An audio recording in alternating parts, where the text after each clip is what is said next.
Hello, this is Nicole with Creations Galore, taking you behind the making tape today to show you a technique and one great way you can use background stamps. Here's a look at the finished card that we'll be creating today. Rather than place the stamp on an acrylic block, I've just put it stamp side up on my work surface, and I'm adding just a green color directly to the outside edges of the stamp. This is actually a Marvy Matchables dye-based ink, but you could really use whatever kind of ink you'd like.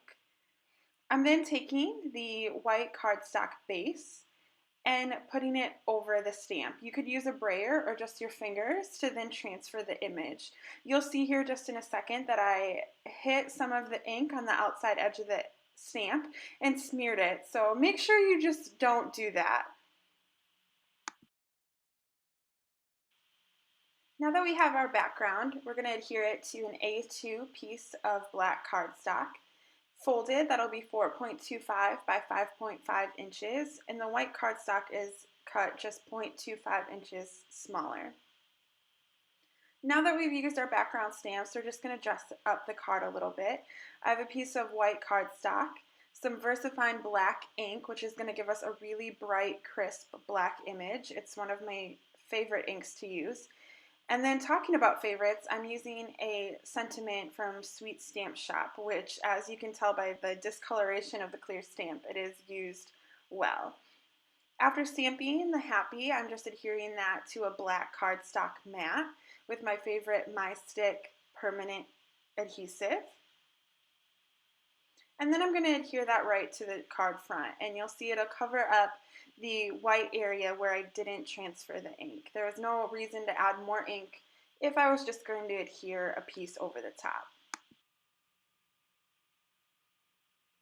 Next, to create the banner, I'm taking a strip of white cardstock and using my scissors to cut a triangle out of both ends.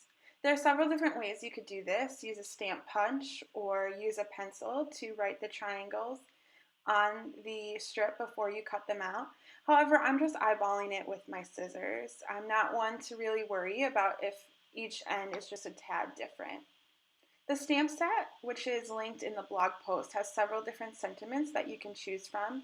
Today I'm using one that reads, "You're my friend," and just stamping that directly on the banner with the same VersaFine black ink.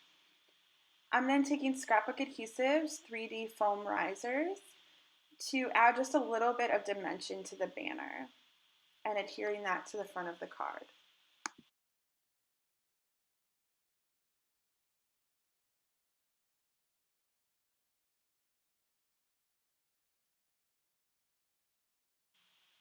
After adhering the banner, I thought it was a little too much white and black and wanted to add another pop of color.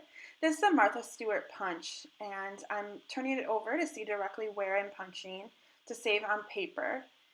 Punching just a couple flowers out of some shiny pink cardstock and creating my own embellishments. To add dimension, I'm just rolling up the edges of the petals. There are plenty of different liquid adhesives that you could use to adhere these flowers to the front of the card. I'm going to be using liquid pearls to add a little dot of black in between each flower. So I'm cheating a little bit and using the liquid pearls as an adhesive. If you're going to do this as well, just make sure that you add a small dot of the pearls on the back side, or it will squeeze through to the outsides of the petals and show through. After I've adhered it in place, you'll see that I've added a small dot to the center. This liquid pearls just takes a couple minutes to harden, and it really does look like a pearl embellishment.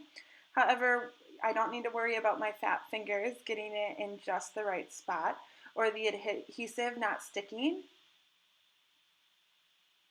For that reason, it really is one of my most favorite and affordable tools to have in my craft room. And after it dries, you'll see that you have wonderful dimensional embellishments added to the card. Here's one last look at that finished card. You can find pictures, instructions, and supplies listed on the blog post that is in the YouTube comments. Thanks for watching.